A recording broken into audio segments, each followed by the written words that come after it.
Bonjour, donc je devais faire ma vidéo en live, mais vu la qualité vidéo que j'ai en live, je préférais vous l'enregistrer avant. Comme ça, vous aurez une meilleure qualité, vous pourrez vous rendre compte de ce que je vais vous montrer aujourd'hui. Donc cette vidéo, on va voir ce que peut contenir, enfin ce que doit contenir en minimum la trousse de couturière pour commencer sur les ateliers couture. Donc dans un premier temps, ce qui est bien, c'est d'avoir des ciseaux que vous garderez exprès pour les tissus. Ce qui est très important, ne coupez rien d'autre avec, parce que sinon vous allez émousser la lame et après vous n'aurez plus une très belle découpe au niveau de votre tissu et vous allez galérer à couper vos tissus, pas avoir de belles coupes et ça va vite vous gonfler. Donc moi j'ai des ciseaux basiques, hein, je les ai achetés à la tissuterie, donc en mercerie, vous pouvez les acheter. Après, il existe des longueurs différentes. Moi, les miens, la lame, elle fait 10 cm, ma lame. Donc, j'ai mesuré de l'endroit où ça commence, hop là, dans l'endroit où ça commence à couper ici, elle fait 10 cm. Après, ça sert à rien d'en avoir des trop longs, parce que vous n'allez peut-être pas forcément couper jusqu'au bout. Cela, ça suffit amplement, les 20 cm. Après, pas en prendre des trop petits, parce que vous allez faire trop d'un coup, mais des moyens. Voilà, donc en plus de vos ciseaux spécial tissu, vous allez avoir à côté des ciseaux spécial papier. Hein, donc, vous garderez bien cela pour les tissus et les autres pour les papiers. Donc les papiers, quand vous allez couper vos patrons, voilà, si vous avez des gabarits à couper dans des patrons, ou vos patrons à couper dans vos papiers de patron, pardon. Donc surtout très important. Ensuite, on a les épingles. Alors les épingles, ce qui va vous servir à tenir deux tissus ensemble pour pouvoir les coudre, à poser votre patron sur votre tissu avant de pouvoir le couper. Donc moi, dans un premier temps, j'ai commencé par utiliser des petites épingles à tête plate.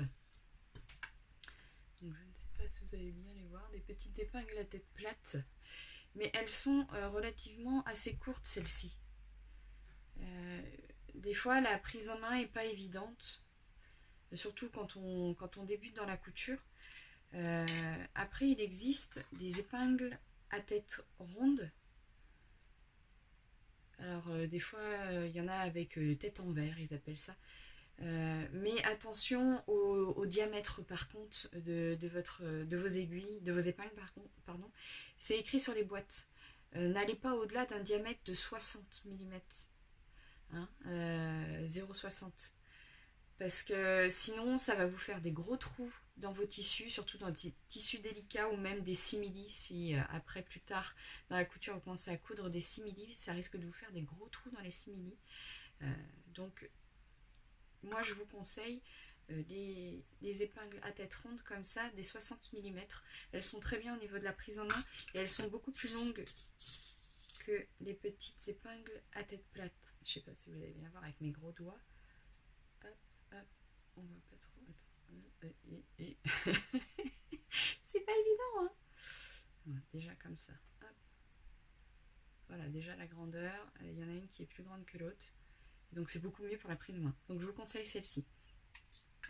Ensuite, il vous faut de la craie tailleur. Alors attention, la craie tailleur. Donc il en existe sous ce format-là. Bon, la mienne, elle a un petit peu... Hein elle a vécu. Des petits carrés de craie. Ou ça peut être vendu aussi en crayon à mine aussi, crayon à tailler. Et il existe aussi des petits dérouleurs comme ça où ça vous dépose de la poudre de craie. Alors moi j'aime bien utiliser celui-ci, mais la poudre de craie, c'est dès qu'on va commencer à faire voler un petit peu le tissu, la poudre elle va s'en aller et on verra pas super bien. Donc peut-être pour débuter, je vous conseillerais plus les craies tailleurs comme celle-ci ou les crayons. Alors par contre au niveau de la couleur, je vous conseille le blanc. Il existe des jaunes, des bleus, je crois que c'est tout. Mais le souci, c'est qu'elle tache le tissu. Moi, j'ai rencontré avec de la craie bleue, où même en passant la machine à laver, le bleu restait. Donc ça peut être un petit peu embêtant quand même. Donc la blanche, je vous la conseille, elle s'en va. Même en mettant un petit peu d'eau dessus, ça s'en va. Donc vous avez plusieurs modèles, hein, la craie tailleur, le petit dérouleur avec de la poudre de craie et les crayons. Mais pour commencer, vous pouvez commencer par les petites craies tailleurs carrées rectangulaires comme ça. Souvent elles sont vendues par 3 avec toutes les couleurs, mais si vous pouvez en avoir qu'une blanche, de toute façon moi je vous conseille d'utiliser que la blanche, les autres vous les utiliserez pas. Ensuite, les ciseaux tissu, ciseaux papier on a fait. Alors, le mètre tailleur, le mètre ruban.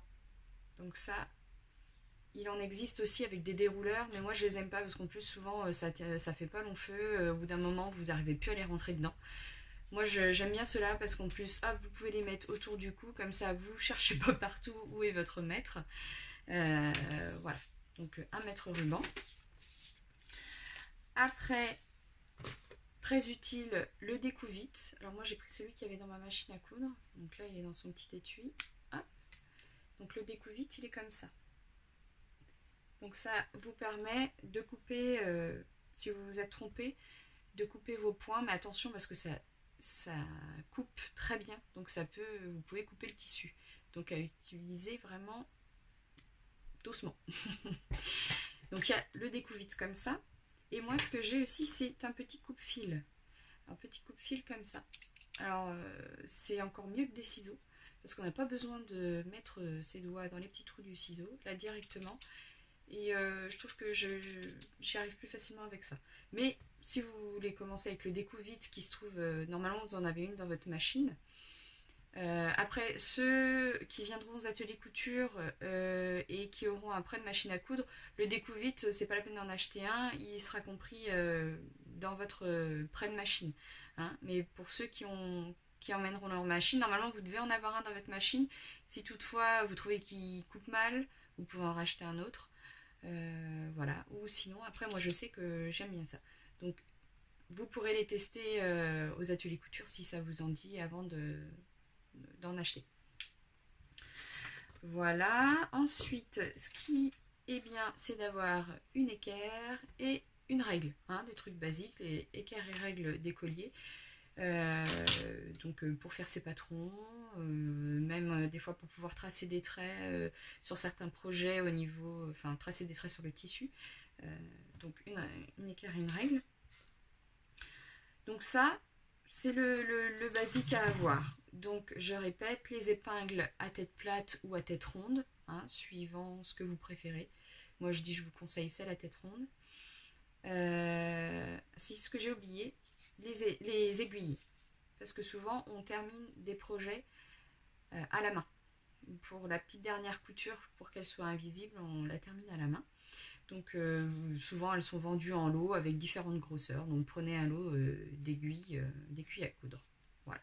Donc je répète, donc épingle à tête plate ou à tête ronde avec un diamètre qui ne va pas au-delà de 0,60, des aiguilles à coudre, des craies tailleur, donc soit crayon, soit le petit carré ou soit la petite craie qui dépose la poudre, des ciseaux tissu, des ciseaux papier, mètre ruban, découvite, équerre, règle. Voilà, ça c'est le basique à avoir dans sa trousse de couturière et ce que je vous demande d'avoir quand vous viendrez aux ateliers couture. Après, ce qu'il peut y avoir en extra, mais que vous n'êtes pas obligé d'acheter pour le premier cours ou pour les premières fois que vous allez commencer à coudre, il y a les ciseaux cranteurs. Donc les petits ciseaux cranteurs, vous savez, c'est comme les ciseaux des enfants là pour faire des petites formes. Enfin, des petites formes, je raconte des bêtises. Pour couper les papiers sur les bords et puis faire des petites formes sur les côtés des papiers. Voilà. Donc ça c'est très bien pour enlever du surplus de tissu, pour pouvoir retourner certains projets, pour éviter que ça fasse du surplus de tissu ou que on délimite bien la forme. Donc ça c'est pas obligé que vous l'ayez. Si vous en avez, vous les apportez, mais c'est pas obligé que vous en ayez. Moi j'en ai déjà 2 paires. Voilà, pour les ateliers couture je peux prêter. Et puis il y a aussi les petits ciseaux de broderie. Pardon, vous voyez très près, c'est que j'ai oublié de les sortir. Alors, comment vous dire que je suis assez outillée en ciseaux. Je vais vous montrer mon pot à ciseaux. Voilà mon pot à ciseaux. Donc, voilà. Je pensais que je pouvais même faire un Game of Thrones avec un trône comme ça qu'en ciseaux. C'est mon délire. Alors, donc des petits ciseaux à broder. Des petits ciseaux à broder, ce qui permet par exemple quand on fera les étapes... bien sûr je ne trouve pas l'autre. Quand on fera par exemple des appliqués. Un peu plus tard, on fera pas ça dans les premiers ateliers couture, mais un peu plus tard dans les autres ateliers, je vous apprendrai à faire des appliqués. Et pour découper au plus près du tissu, je vous conseille des ciseaux à broder. Donc moi j'ai ceux-là, mais je vous les conseille pas. Ceux-ci, je les ai achetés à Action. J'ai trouvé pas cher, je me suis dit pourquoi pas. Sauf que quand on coupe, eh bien souvent on va pas jusqu'au bout de la lame. Le tissu n'arrive pas à se couper jusqu'au bout de la lame. Donc c'est pas génial pour les petites affaires tout petits minuscules. Quand on arrive dans un angle et qu'on veut couper un angle, ça veut pas. Donc ça agace très vite. C'est pareil, hein, mon pot à crayon. Alors, les voici les autres. Donc ceux-là, je sais plus ce que je les ai achetés. Je les ai achetés à Cultura. Mais de toute façon, vous pouvez les trouver en tissuterie. Donc ils coupent très bien. Hein, là-dessus, il n'y a pas de souci. Et ils coupent jusqu'au bout. Il n'y a pas de problème. Donc des ciseaux à broder, ça c'est pareil. Vous n'êtes pas obligé d'en acheter pour les premiers ateliers. Mais après, pour pousser un peu plus, c'est bien aussi d'en avoir dans sa trousse de couturière. Ce qui est aussi pas mal, c'est le cutter rotatif qui est vendu avec des lames rechargeables. Enfin rechargeables. Une fois qu'elle est usée, on peut les changer. C'est bien, c'est pas bien.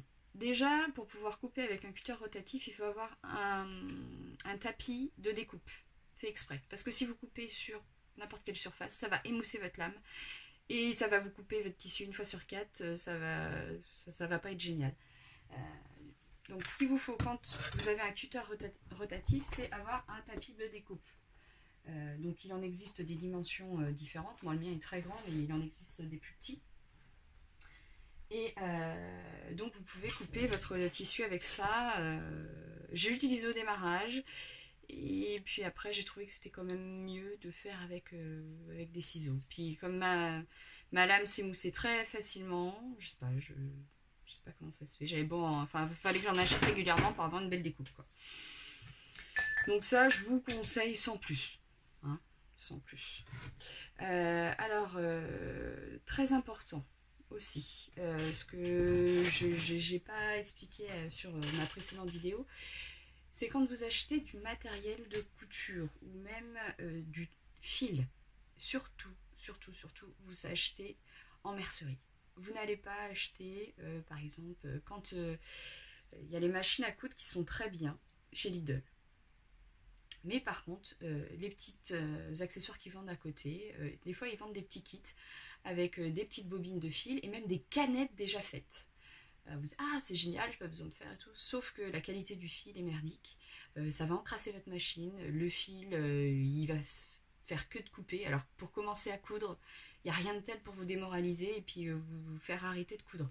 Donc surtout, vous achetez votre mercerie, vos ciseaux, votre matériel de couture en mercerie ou grande surface, je sais pas, mais en mercerie pour être sûr, vous achetez en mercerie, hein, parce que sinon c'est à quoi vous décourager d'avoir du mauvais matériel, de la mauvaise mercerie.